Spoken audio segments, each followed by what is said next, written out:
The cold didn't just bite, it owned the air, a heavy, invisible weight that pressed against Sarah's chest as she stood on the frozen mud of the main street.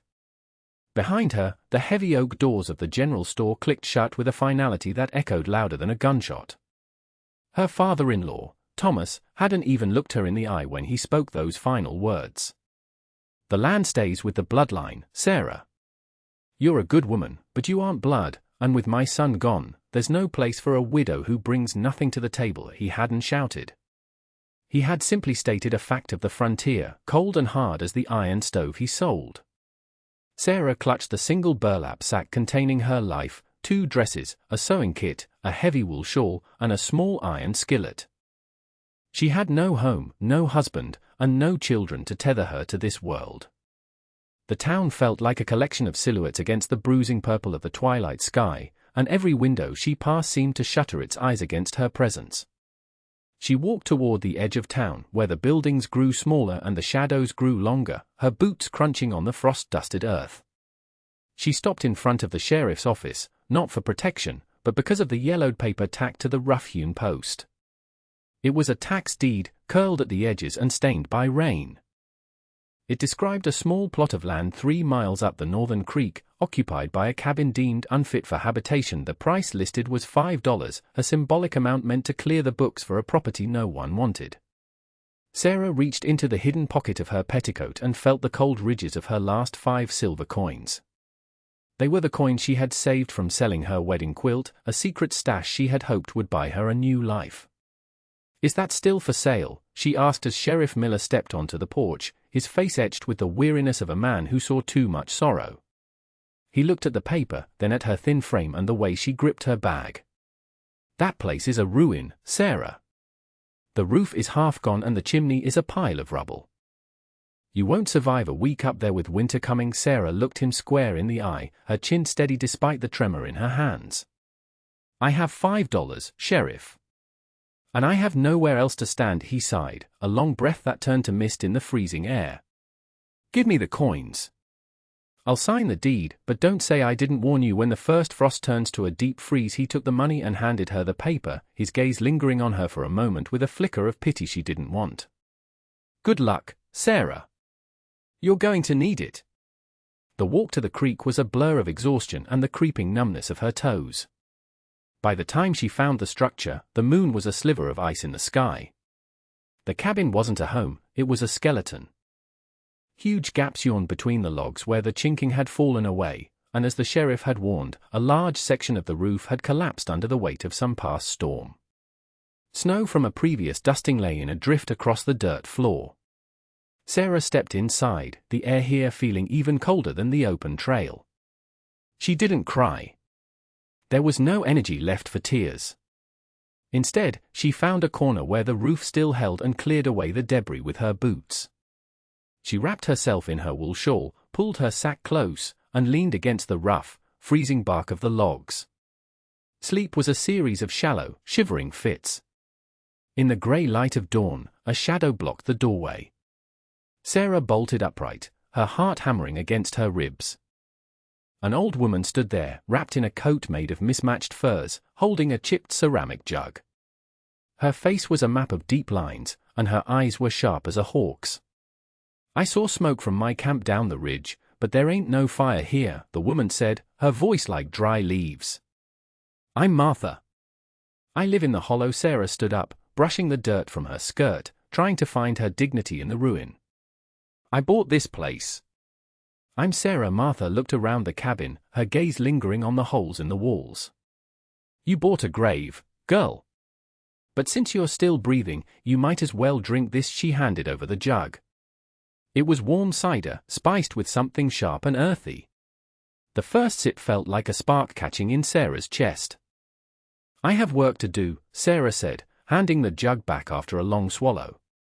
Martha nodded slowly, her expression unreadable. "Work is the only thing that keeps the ghost of the cold away. There's a pile of old clay by the creek bed. It's frozen on top, but if you dig deep, you can find the wet stuff. Use it to plug those gaps before the sun goes down." Martha turned to leave but stopped, reaching into her deep pocket and pulling out a small, rusted trowel. "Keep it. It's better than using your fingernails. She walked away without another word, disappearing into the morning mist. Sarah looked at the tool in her hand, the first piece of kindness she had felt since the funeral. "Thank you," she whispered to the empty air, the words feeling heavy and strange in her mouth. The work began with a desperation that left her hands raw and bleeding. Sarah spent the next 3 days hauling buckets of heavy, grey clay from the creek, her muscles screaming with every movement. She mixed the clay with dried grass she gathered from the clearing, creating a thick, sticky mortar. She pushed the mixture into the gaps between the logs, her fingers numbing as the moisture seeped into her skin. The wind whistled through the remaining holes, mocking her progress, but she didn't stop. Every inch she sealed was a victory over the elements. On the 4th day, as she was struggling to lift a fallen beam that had been part of the roof, a man approached the clearing. He was tall and broad-shouldered, carrying a heavy leather roll of tools. He was the town's blacksmith, a man named Henry who rarely spoke more than 3 words at a time. He stood and watched her for a moment, his eyes taking in the repaired sections of the wall. "Sheriff said a woman was up here trying to live in a ghost house," Henry said, his voice deep and resonant. Sarah wiped sweat from her forehead, despite the freezing temperature. "I'm not a ghost, and I'm not leaving." Henry walked over to the beam, gripped it with one hand, and heaved it back into its original position as if it weighed nothing. He opened his tool roll, revealing saws, chisels, and a heavy hammer. "The chimney is the priority. You can't have a fire if the smoke has nowhere to go but your lungs." He didn't ask for permission. He simply began to work, clearing the rubble of the old hearth. Sarah watched him for a moment, then picked up her trowel and began to assist, handing him stones and mixing more mortar. They worked in a rhythmic silence for hours. By the time the sun began to dip, a sturdy, though modest, hearth had been rebuilt. Henry stood back, wiping his hands on a greasy rag. "You have a strong back, Sarah." Most would have stayed in town and begged for a room in the boarding house. Sarah looked at the new hearth, the heart of her home finally taking shape. "Begging doesn't keep you warm, Henry." "Only fire does." He nodded, a ghost of a smile touching his lips. "I'll leave the hammer and a box of nails. You need to fix that roof before the big clouds come. They're heavy with snow, and they're moving fast from the north." He turned to go, but paused. "If you finish the roof, come to the forge. I have some scrap iron you can use for a door latch." Sarah felt a surge of pride that was unfamiliar and sharp. "I'll be there," she promised. The roof was a nightmare of heights and rotting timber.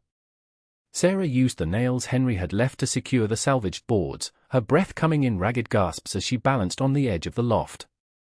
She used her sewing skills in a way she never imagined, stitching together old canvas sacks she found in the corner and layering them over the weakest spots, then weighing them down with heavy stones.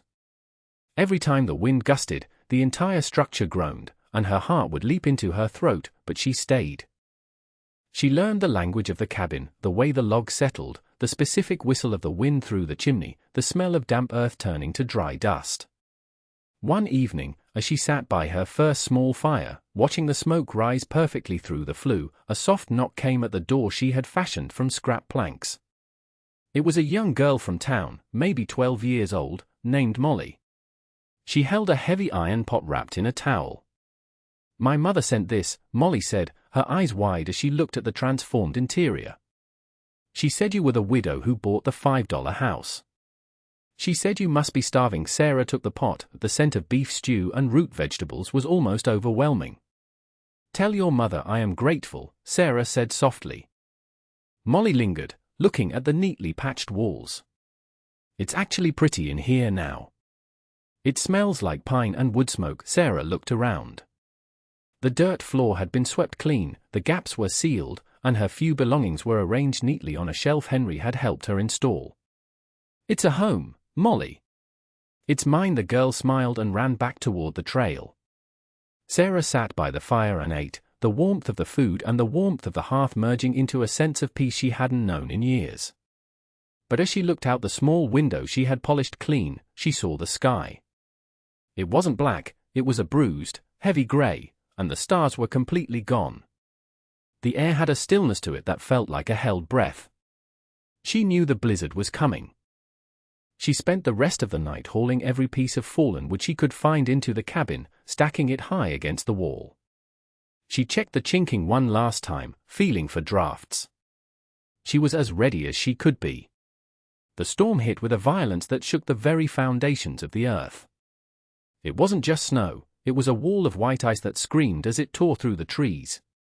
Sarah sat by the hearth, feeding the fire one log at a time, listening to the world outside being dismantled. The cabin groaned under the pressure, the canvas on the roof snapping like a whip, but the nails held. The clay held. Hour after hour, the temperature plummeted until the air inside was a misty cloud of her own breath, but the stones of the hearth radiated a steady, life-saving heat. She thought of the town below, with its wide streets and buildings that relied on each other for shelter. She wondered if the general store, with its grand facade, could withstand this kind of fury. On the second day of the storm, the sound of the wind changed from a scream to a low, guttural roar. A massive branch from a nearby oak snapped and crashed onto the roof directly above her. The impact threw Sarah to the floor, and for a terrifying moment, she heard the wood splinter. Snow began to sift through a new crack in the ceiling. She didn't panic. She climbed onto a stool, her frozen fingers fumbling with a spare piece of board and the hammer. She hammered the wood over the breach, the vibrations rattling her teeth, until the hole was sealed. "Not today," she whispered to the storm. "You don't get to take this from me." By the third morning, the world was silent. Sarah pushed against the door, but it wouldn't budge. The snow had drifted halfway up the cabin. She had to use her iron skillet to dig her way out, carving a tunnel through the white wall until she broke through to the surface. The sight took her breath away. The forest was a graveyard of fallen trees, and the creek was buried under 10 feet of powder. She looked toward the valley where the town lay. Even from this distance, she could see the destruction. Roofs had collapsed, and the main street was a chaotic mess of splintered timber. She saw a line of figures trudging through the snow toward her ridge, the only place where a thin, defiant trail of smoke was rising into the clear, cold blue of the morning sky. As they drew closer, she recognized the sheriff, Henry, and even Thomas, her father-in-law. They looked broken, their clothes tattered and their faces pale with cold. The town hall roof gave in, the sheriff called out, his voice cracking.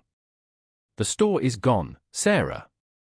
We have nowhere to put the children and the elderly to keep them from freezing." Sarah looked at her cabin, the $5 ruin she had bled for.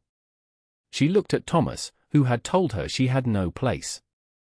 Then she stepped aside and opened the door wide, the warmth of her hearth spilling out into the frozen world. "Bring them in," she said, her voice steady and clear. "There is room at my fire." She realized then that the cabin wasn't just her survival, it was her proof. She was no longer the widow who brought nothing to the table. She was the woman who had built the table. The cabin, once a skeleton of rot, became a sanctuary of breath and wood smoke. For 3 days, Sarah's small floor was covered with the town's most vulnerable. She moved among them like a ghost of the person she used to be, no longer the grieving widow but a silent commander of the hearth. She rationed her small store of grain, boiling it into a thin porridge that kept the children's bellies from cramping. Henry sat by the door, his hands finally idle, watching her with a quiet, profound respect. Even Thomas, her father-in-law, sat huddled in a corner, his fine wool coat stained with soot, staring at the walls his son's wife had mended with her own blooded fingers. The silence in the cabin was thick, punctuated only by the crackle of the fire and the rhythmic rasp of Sarah's breathing. "I didn't think this place had a flaw left in it," Thomas muttered one evening, his voice stripped of its usual iron. Sarah didn't stop her work, she was busy melting snow in her skillet to provide water. "The flaw was always there, Thomas," she replied, her voice level and devoid of bitterness.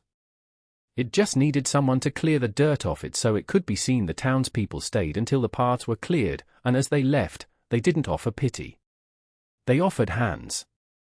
Martha returned with a heavy sack of dried venison, dropping it on the table without a word. Molly's father brought a load of seasoned oak, stacking it higher than Sarah could ever have managed alone. They saw her now, not as a woman to be managed, but as a woman who had managed them all. When the last of the guests departed, the cabin felt larger, filled with the lingering warmth of a dozen lives saved. Sarah stood in the center of the room, her hands resting on the rough-hewn table Henry had built for her as a gift. She realized that the isolation she had feared was gone, replaced by a belonging that wasn't granted by blood, but earned through the steady, incremental labor of her own will. As the deep winter settled into a predictable, biting routine, the town began the slow process of rebuilding, but Sarah's Ridge became a hub of its own. People started coming to her, not out of charity, but for her newfound competence. She had a way with the clay and the wood now, an understanding of how to keep the heat in and the rot out. One afternoon, a man she didn't recognize rode up the trail. He was dressed in a suit that looked out of place against the snow, carrying a leather satchel. "I'm Mr. Henderson," he said, tipping his hat. "I represent the Territorial Land Office.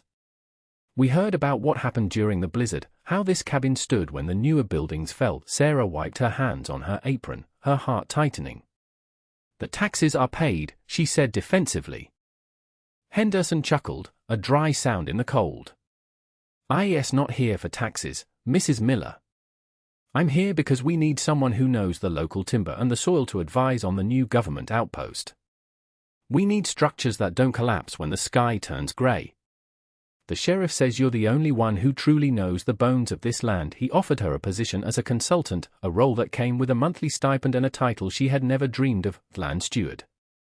"It's honest work," he added, "and it pays better than sewing." Sarah looked at the deed on her wall, the $5 paper that had started it all.